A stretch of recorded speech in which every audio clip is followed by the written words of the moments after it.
我叫林瑜，大学毕业之后就失业了，跑过销售，干过保安，在餐厅当过服务员，也在后厨洗过碗。半年前我打工的那家餐厅倒闭，我再次失业，钱包偏偏又被小偷给偷了，别说交不上房租，连吃饭钱都快没有了。正当我走投无路的时候，发小王大胖给我打来了电话。老于，我这儿有个发财的机会，你做不做？做，我想都没想就答应了。哪怕是去干传销，那也能混口饭吃不是？转眼又到了倒班的日子，我们从白班换到了夜班，换好衣服进入工作间，大胖就压低声音对我说道：“老于，听说今天车祸死不少人，咱们赶紧包死人皮去。”包死人皮不是真的包人皮，是把尸体上穿着的衣服给脱下来，这些死人的衣服包下来可以卖给专门做这一行的，他们能把衣服翻新再拿去卖，这也是我们一个不小的收入来源。一进入停尸间，我的目光立刻就被一具尸体给吸引了。那是一个十分漂亮的女孩，她皮肤白净，身上没有血污和伤痕，看起来就像是睡熟了一般，精致的容颜让人忍不住有种荷尔蒙的原始冲动。这么漂亮的妹子竟然也死了，真是浪费啊！我感慨了一句，手上的动作却不停，把女孩的尸体扶了起来，开始脱她的外套。我把脱下的外套拿在手里，仔细地看了一下标签，顿时愣住了。香奈儿，这可是高档货啊！专卖店里这样一套小西装，没有上万根本拿不下来。我拿着上衣仔细看了一遍，上面没有破损，也没有污渍血渍，心中不由得有了想法。这套香奈儿小西装拿回去当礼物送给小妍，她肯定会很开心的。那女孩是个超级翘臀，短裙套在她的身上太合身了，扒了半天也没弄下来。我只好把她的双腿架在我的肩膀上，想把她身子架起来，好把短裙给脱下来。就当我用力往下扒短裙的时候，那女孩紧闭着的双眼忽然睁开了，直直地看着我，嘴角似乎还带着一抹诡异的微笑。我的汗毛顿时全部立了起来，慌忙想要把女孩的双腿从脖子里放下来，可是她的双腿却紧紧地夹住我的脖子，怎么拽都拽不开。我的脑海里只剩下一个念头，我这是要死了吗？不知道过了多久，也许只是短短的10几秒，也许是10几分钟，我不知怎么把女孩夹住我脖子的腿拽松开了，连滚带爬的从停尸台上爬了下来，拼命朝着卫生间的方向跑去，一边跑还一边喊着大胖的名字。大胖正在拉肚子，听到我叫他，匆匆的从卫生间里出来，问道：“老于，你咋了？怎么声音都下变音了？”那个女的，她刚才活了，差点把我弄死了。一把拉住大胖脖子，急切说道：“你丫开什么玩笑呢？大晚上的开这种玩笑一点都不好笑啊！”大胖不高兴地说道：“我真没骗你，刚才我差点就死了。”王大胖陪着我回到了停尸间，那个美女的尸体还好好的躺在停尸台上，没有完全脱掉的裙子半遮半掩着她的翘臀，有股说不出的诱惑。我跟你说，她刚才真的睁开眼睛了，那脚夹着我的脖子，拉都拉不开。我有些心虚的回了胖子一句，把女孩的高跟鞋也脱了下来。这双高跟鞋也是高档货，我看了一下尺码，跟小妍一样，刚好可以拿回去给她穿。大胖咧着嘴，正准备开口调侃我，猛然一皱眉，捂着肚子又跑去卫生间了。停尸间里又只剩下我一个了。正当我控制不住自己，我的胸口忽然猛地一痛，就好像被针猛刺了一下，钻心的疼。我赶紧解开衣领，胸口的皮肤上光滑如初，没有红肿也没有伤口，只有那个老旧的项链挂在脖子里。这玩意黑乎乎的，看不出材质，形状看起来有点像野兽的爪子。前些年盗墓小说流行的时候，我还怀疑过家族是不是摸金校尉一脉，这护符会不会就是穿山甲爪子做的摸金符？这个时候，屋子里忽然响起了一声悠悠的叹息。听到这声叹息，我浑身的鸡皮疙瘩全都冒了出来，汗毛根根竖起，头皮发炸，忍不住地看向那个躺在停尸台上的女孩。那女孩还是静静地躺在那里，下半身赤裸着，看起来就像是睡着了一般。我屏住呼吸，仔细看了半天，也没发现什么异常，总算是松了口气，决定继续去脱她的衬衣，而且打定主意，只要脱完，就立刻把她弄进焚化炉里烧掉。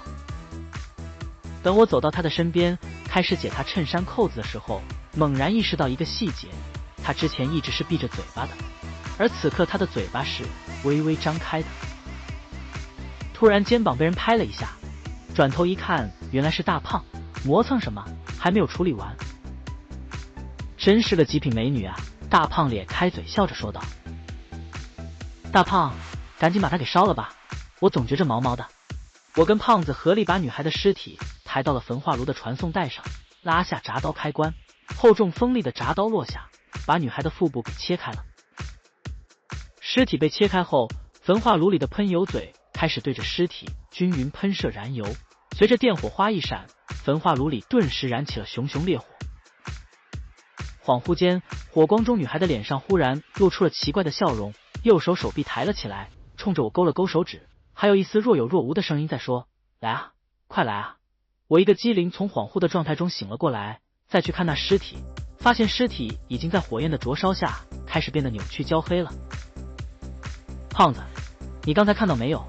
他冲着我笑，扑向监察镜，我指向炉边说道。回到家，冲了个凉，还没等我走回卧室，一个身影就扑了上来，用手蒙上了我的眼睛。我猛然一惊，等到一双湿热的嘴唇亲在脸颊上，这才反应过来，这是女朋友小妍。今天没去上班？我柔声问道。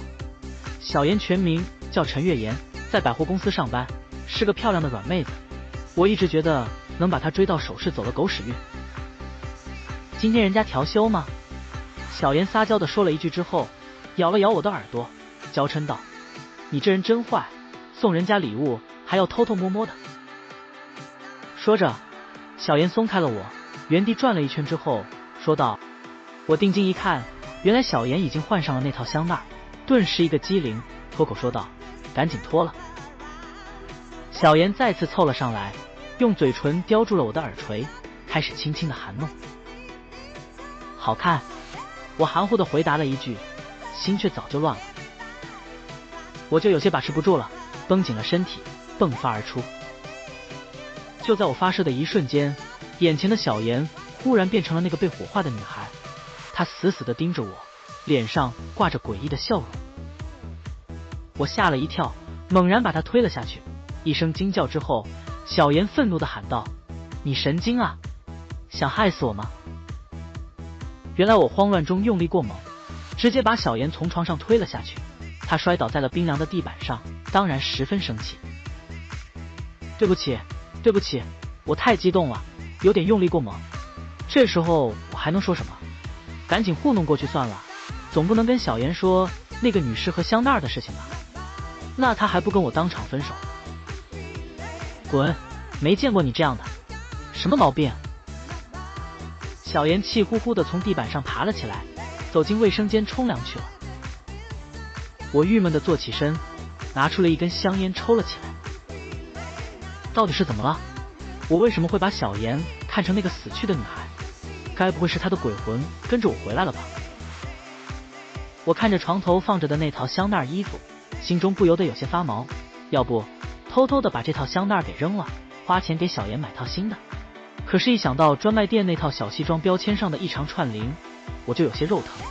要不再想想别的办法，去寺里拜拜佛。正当我胡思乱想之际，小妍洗完澡从卫生间出来，也不理我，气哼哼的在衣柜里翻找着衣服，看样子是不准备理我了。我心中一动，鬼使神差的从衣服口袋里摸出了那条白金项链，放在他的眼前晃了晃，看看这是什么。滚！我不想理你。小妍回了一句，不过手中的动作却慢了下来。我知道有戏，笑嘻嘻的从后面抱住了他，用手抚摸着他光滑的身体，柔声道：“不要生气了好不好？我刚才是太激动了，原谅我好不好？这条项链好不好看？”小妍仔细看了看那条白金项链，终于笑了起来。看你挺有诚意的份上，这次就原谅你了。我当然很有诚意的，刚才那只是意外。我轻轻的在小妍的锁骨上亲了一口，做那事的时候，他最喜欢我亲他这里。坏人，帮我戴上吧。小妍眼神迷离地说道。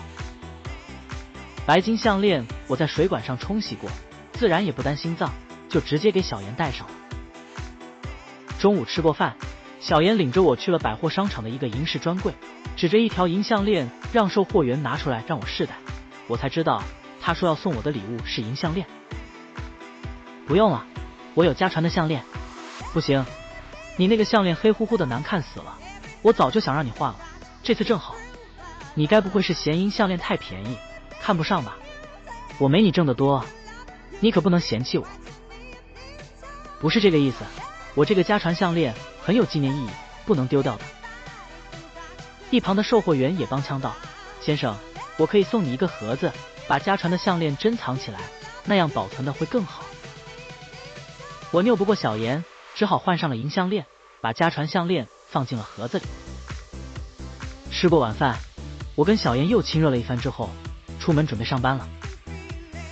来到火葬场换工作服的时候，眼尖的胖子看到了我脖子里的银项链，打趣道：行啊，这么快就换上了？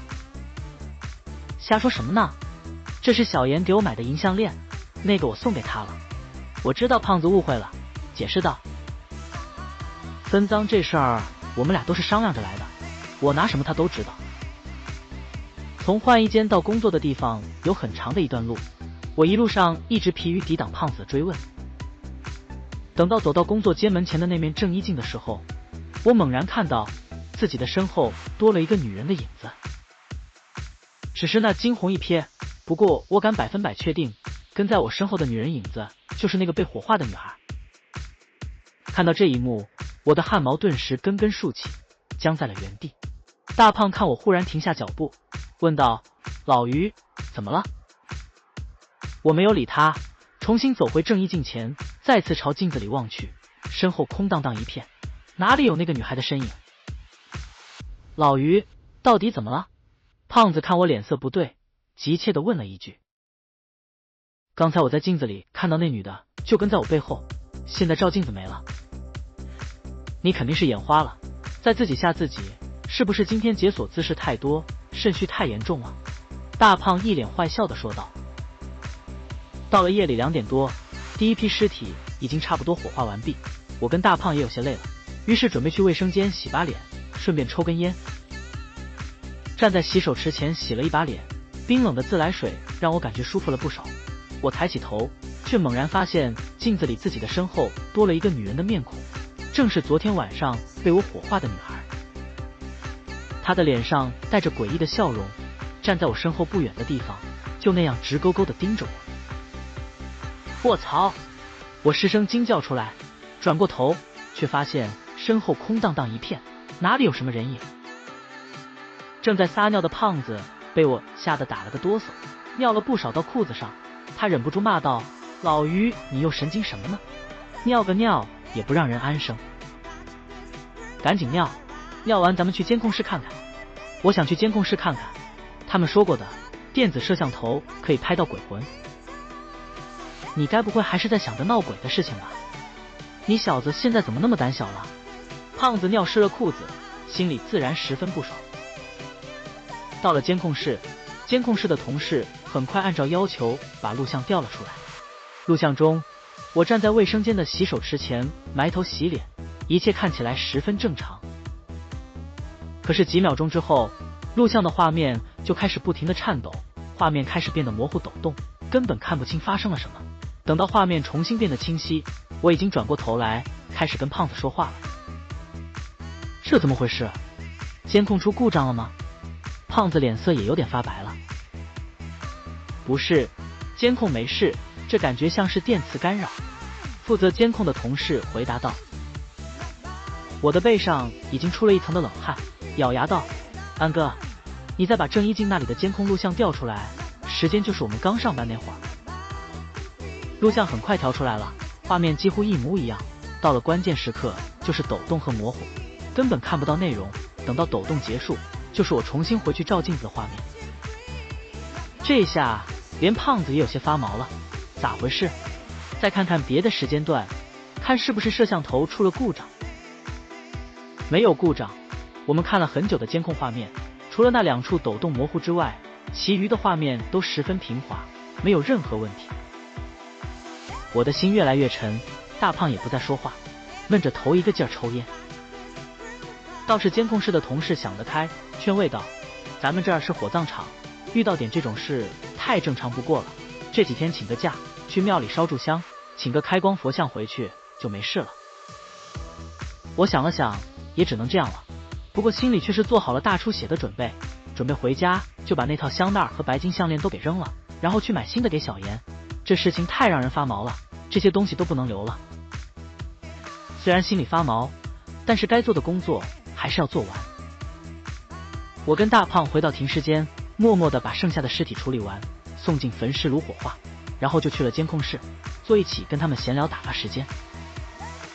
2个同事看出我们俩这是害怕了，也没有当面说破，只是讲附近的庙挺灵验的，讲了一些道听途说的神异事件，什么市里的某老板给佛祖修了金身之后很快就发家了之类的。我跟胖子听得有趣，渐渐的就把闹鬼的事情给忘到了脑后。很快到了天亮下班的时候，我跟胖子又回去了一趟，把焚化炉的骨灰都装进了骨灰盒之后，这才换了衣服朝市区方向赶。老于，回去把那套衣服给烧了吧，还有那条项链也别留了。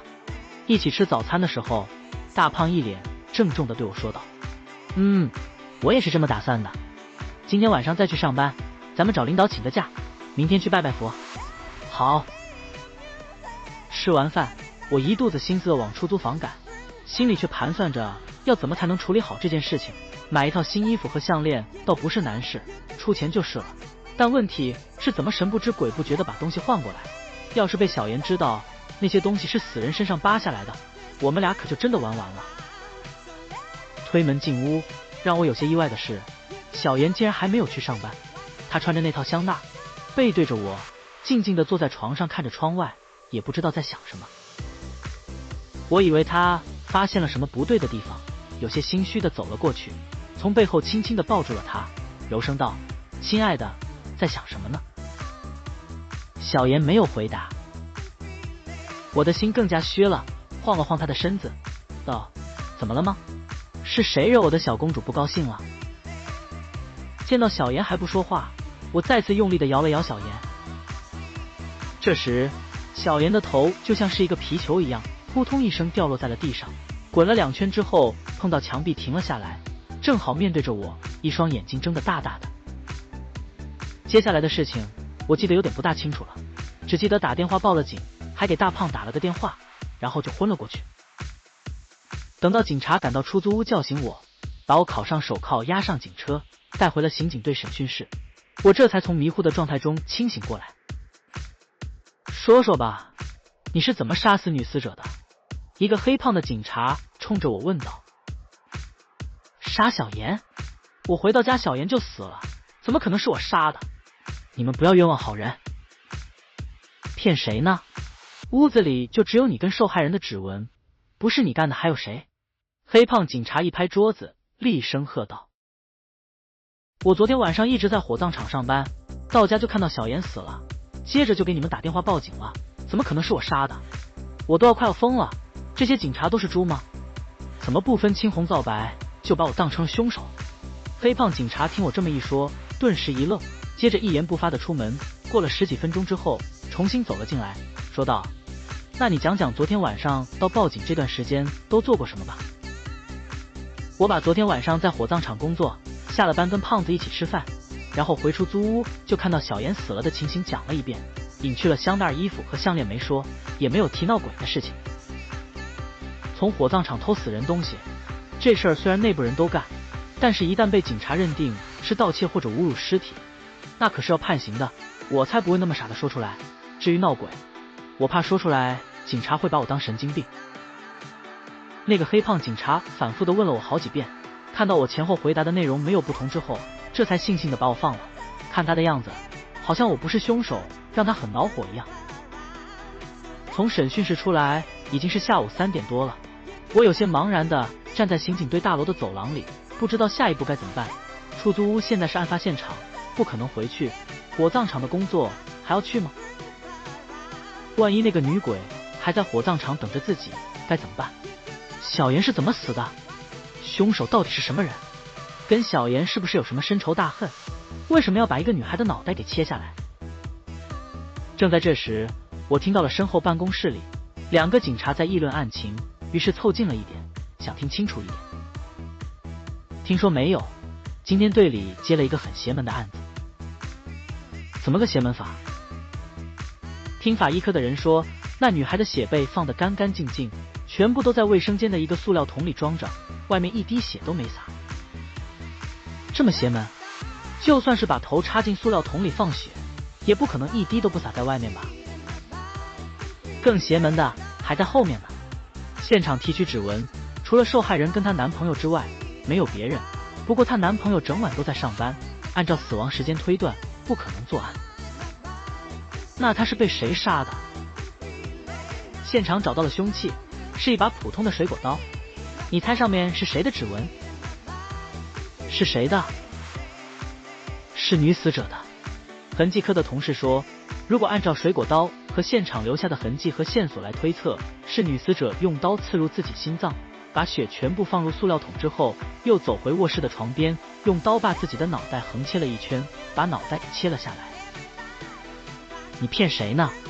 刀子刺入心脏把血放干，那人还能活吗？人都死了，还怎么走路？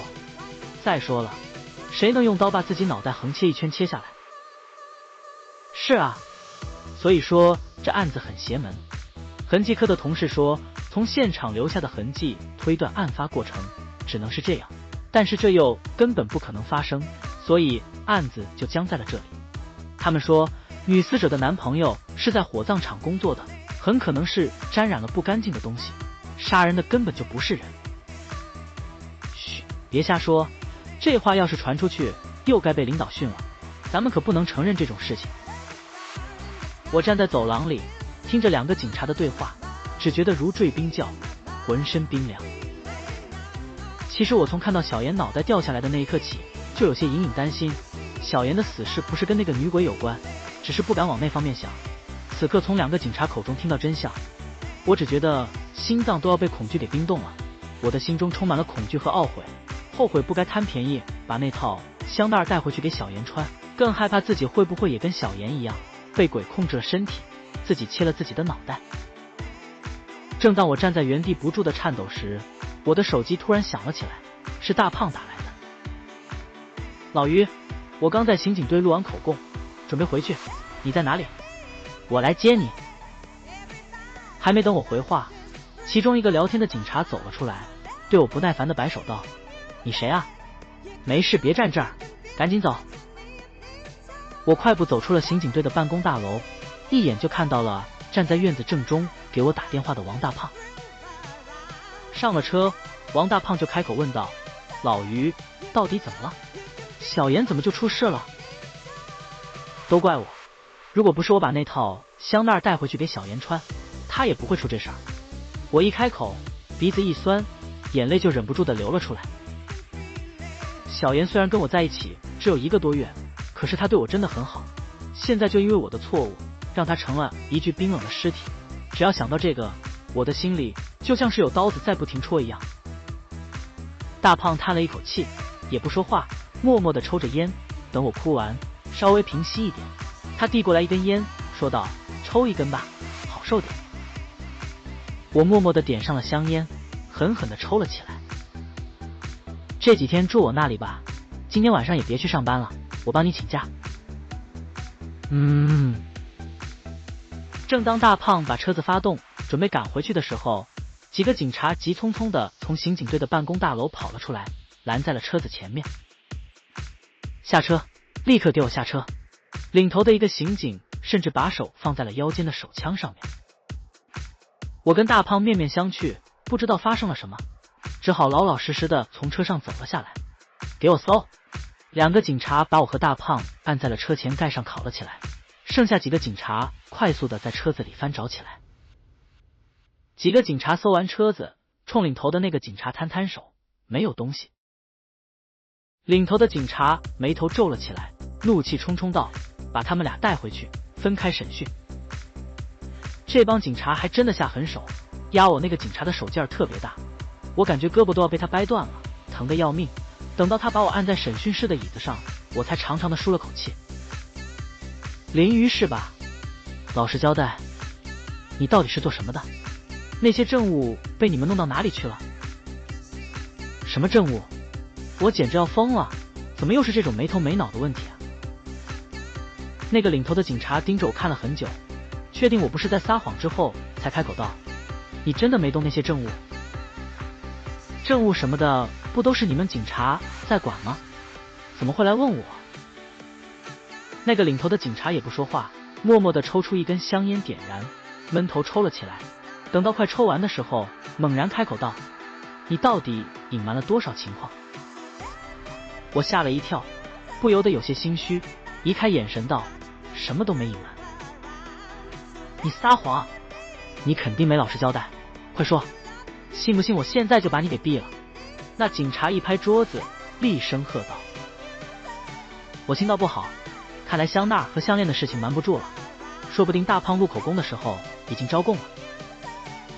我真的没有杀人，你说的什么证物我也不知道，我就是从火葬场偷拿了一套衣服跟一根白金项链，还有……我有些犹豫，该不该把闹鬼的事情说出去。还有什么？还有，昨天晚上我上班的时候闹鬼了，我觉得跟杀人案可能有关系。”我咬牙说道。那领头的警察眉毛一挑，把烟头按灭在了烟灰缸里，说道：“仔细交代清楚，一个字都不许漏。”我把在火葬场2次照镜子看到女鬼在身后跟着，去看监控录像，却发现画面故障的事情说了一遍。那领头的警察皱着眉头听完，低着头琢磨了一会儿后说道：“你跟我来。”我跟着他来到了刑警队办公大楼的监控室，他指着监控画面说道：“你看仔细了，情况是不是跟你昨天晚上遇到的一样？”监控画面是走廊的，正是我刚才站在走廊那里发呆的那一会儿。等到那个警察出来赶我走，监控画面就忽然开始抖动起来，什么都看不到。不多大一会儿之后，画面重新恢复正常，一个警察走了进去，随后惊慌失措地跑了出来，画面到这里就被暂停了。对，昨天监控录像的画面也跟这个一样。我连忙说道，说完忍不住又问了一句：“到底发生了什么事情？”那是政务室，你那个案子的证物都放在里面。那个跟你说话的队员去上厕所回来，就看到同事倒在地上已经死亡，浑身没有任何伤口，证物也丢失了。啊，又死人了！我不由得脱口说道。所以，你跟我说清楚，你到底是什么人，招惹了什么鬼东西？领头的警察揪着我的衣领，狠狠地说道。我就是个穷老百姓啊，我怎么知道偷套衣服和项链就会招惹上这种东西？那警察吼了2声，发泄了情绪之后，松开了我的衣领，有些颓然地说道：“算了，这事儿也不能怪你，谁也不可能知道没发生的事情。”我不由得松了口气，还好这个领头的警察还算明白事理，要是真的被他记恨上，我以后可就没好日子过了。不过现在对方还没让我走，我可不敢离开，只好小心翼翼地站在旁边。沉默了片刻之后，我忍不住开口道：“你们怎么不通知特殊部门来处理？”什么特殊部门？那警察狐疑道：“就是龙组啊之类的修真人士，专门对付这种灵异案件的，书上不都写了吗？”你是网络小说看多了吧？别人见过没有我不知道，反正我在刑警队工作这些年，还没听过有专门处理这个的部门。我顿时闹了个大红脸，原来书上那些都是瞎扯的。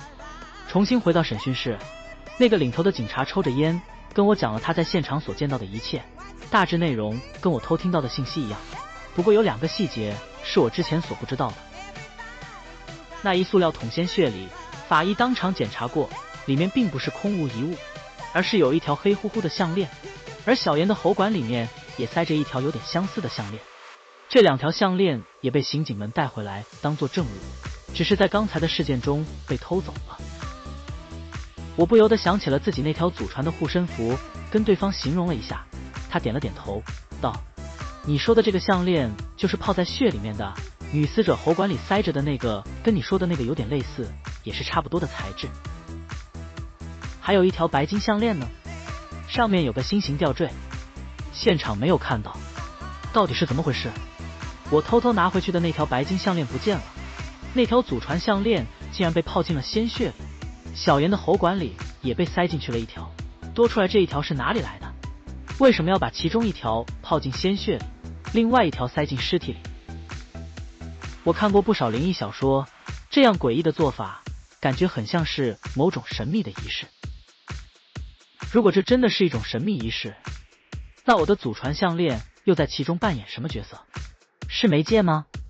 那是不是跟我的身世有什么关系？说到自己的身世，其实我还真的说不清楚。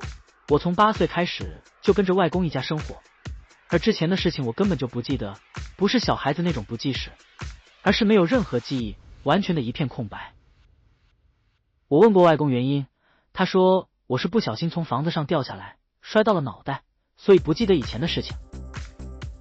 如果说只是失忆，那倒也算了，有一点很奇怪，那就是我从来没见过父母，也没听外公提起过我的父母，就好像他们不存在一样。我曾经问过舅舅，父母是不是已经死了？舅舅摇头，我想继续追问，他却总是会岔开话题或者闭口不答。至于外公，我只要提到父母，他就会板着一张脸，吓得我不敢继续问下去。时间久了，我的父母就成为了生活中的一个禁忌话题，我不会再问，外公和舅舅他们也不会提起。后来，我也渐渐地接受了这样的现实，只是上学的时候，每次看到同学的父母来接，心里就会有种说不出的羡慕和失落。等到上大学时，每次看到网络小说里的桥段，我都会忍不住想，难道我的父母也是被家人所不容的私奔情侣，所以外公和舅舅才不愿提起？或者我的家族是传说中的那种古老家族，有着血腥的内部争斗，父母把我送到外公家是为了保护我，却从此不能相见。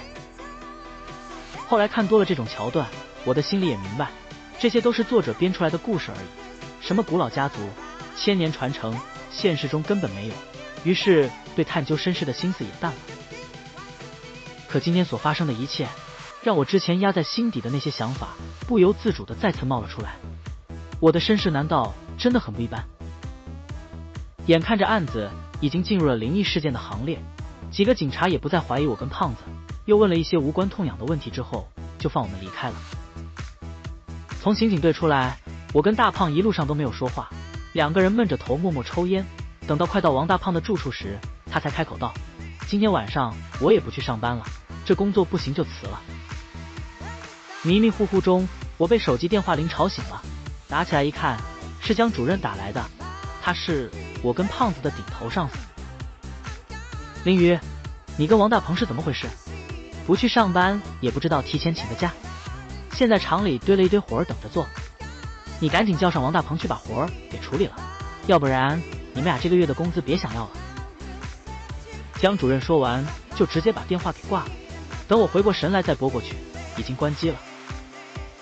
我跟大胖匆匆地穿好衣服出门，胖子太困不敢开车，我们俩就在路口拦了一辆出租车，司机一听我们俩要去火葬场，立刻就不干了，大半夜的往火葬场跑，任谁都觉得瘆得慌。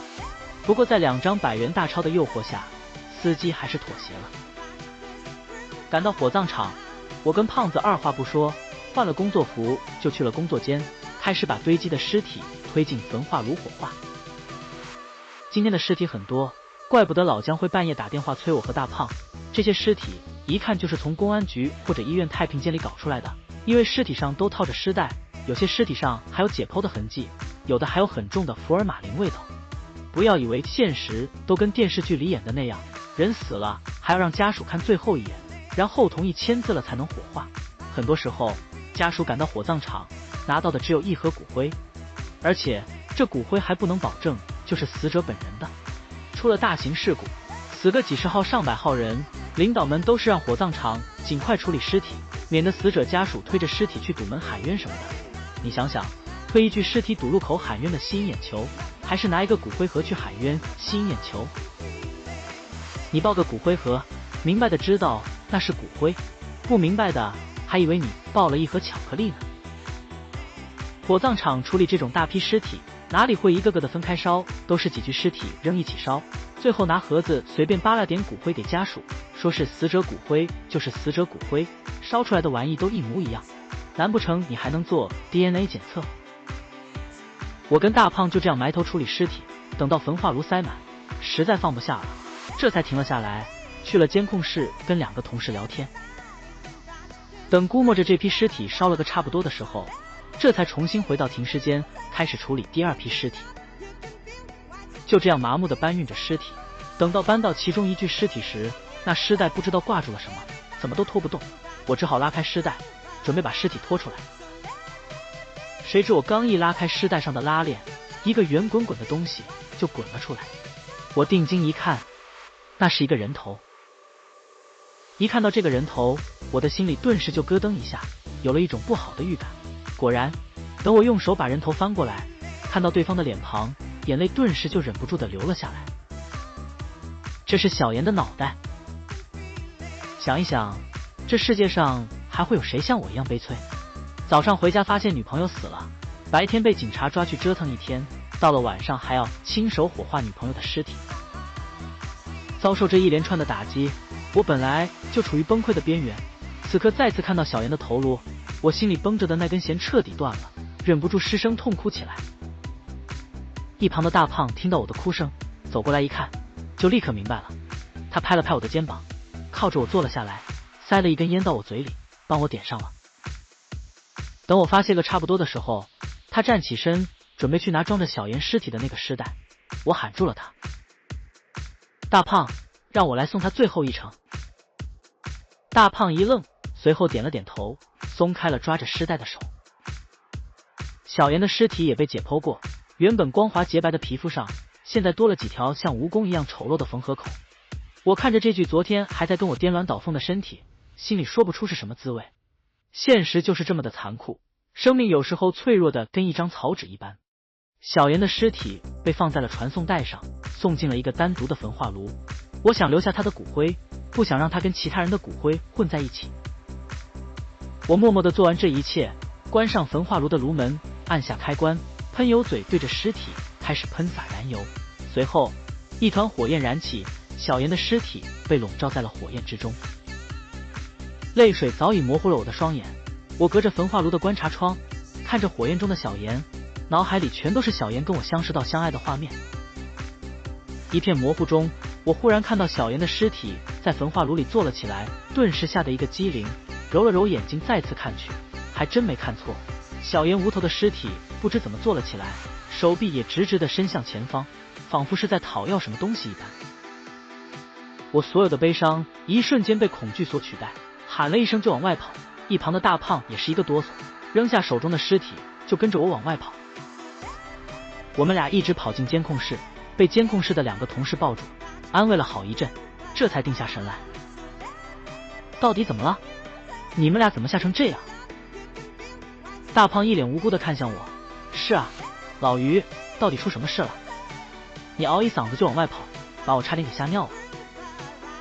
我把看到小妍尸体在焚化炉里坐起来，还伸手的情形说了一遍，几个人也有些害怕了。其中一个同事胆大一些，他说道：“林瑜，你给尸体切了没有？”他说的是焚化尸体之前要用铡刀切尸体腹部的那一项。我摇了摇头，小妍的尸体被解剖过，我就没想着再切一刀。可能还是高温焚烧、腹腔蒸汽作用的结果。那个同事说道。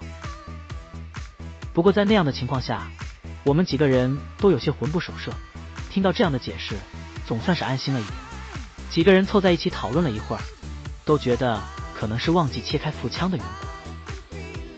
走，要不一起去看看？今天这些尸体必须处理完。大胖建议道。2个同事陪着我跟大胖去了停尸间，焚化炉正在安静地燃烧着，屋子里没有任何异常，只有焚烧尸体特有的刺鼻臭味在空气中弥漫。根本就没事，你们俩不要担心，赶紧把尸体弄完，咱们一起聊天。说完，监控室的2个同事就走了。重新开始干活之前，我特意去看了看烧小妍尸体的那个焚化炉，没发现什么特别情况。小妍的尸体平躺在焚化炉里，已经烧得焦黑，快到骨头了。接下来就是继续把尸体往焚化炉里送，一边弄，我跟大胖还一边瞎聊，各种荤段子、冷笑话，一个劲儿的往外扯。我们俩这是怕了，故意找个方法分散注意力。很快，第二批尸体也被全部弄进了焚化炉里。我跟大胖松了口气，跑去了监控室里，又是一通胡扯瞎吹。聊着聊着，我的脑海里忽然闪过一个念头，冲着其中一个同事说道：“要不把监控调出来看看？”你想看什么？看看我刚才跑过来的时候，到底有没有什么不对劲儿的地方？大胖在一旁不乐意了：“老于，有什么好看的？看了你也不能怎么样。听我的，别看了，等今天跟江主任请个假，咱们去拜拜佛，不就什么事都没有了？”我明白大胖的意思，可是心里的疑问就是压不下去，执意要求要看监控录像。监控录像调了出来，不过看不出什么异常。我看向焚化炉之前，画面的确有闪动了好几下，不过监控室的同事说，偶尔出现这种闪动很正常。等到时间差不多的时候，我跟大胖再次回到了停尸间，准备把焚化炉里的骨灰收集起来，分别装入骨灰盒。小妍的骨灰当然是我来处理，我准备把她的骨灰保存好，回头交给她的父母，也算是一个交代。等我把骨灰装进骨灰盒，彻底收拾干净，重新关上焚化炉的炉门时，猛然间在炉门观察窗的高强化玻璃上看到了一个淡淡的手掌印。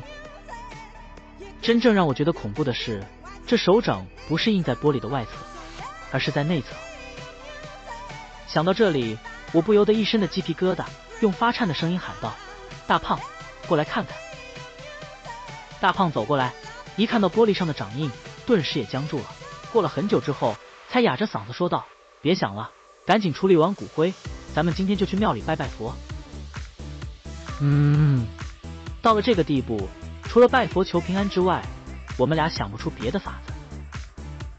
把焚化炉里的骨灰处理完毕之后，我跟大胖换了衣服，坐在公交车上朝市区的方向赶去。车内大胖一脸严肃地对我说道：“回去先吃点饭，然后洗个澡，咱们都换套干净衣服，直接去寺里拜佛。”好。胡乱吃了点早餐之后，我们俩回到了大胖的住处，开始洗澡换衣服。大胖先去的，等到我洗完出来，大胖已经换好了衣服，正坐在沙发上看着电视。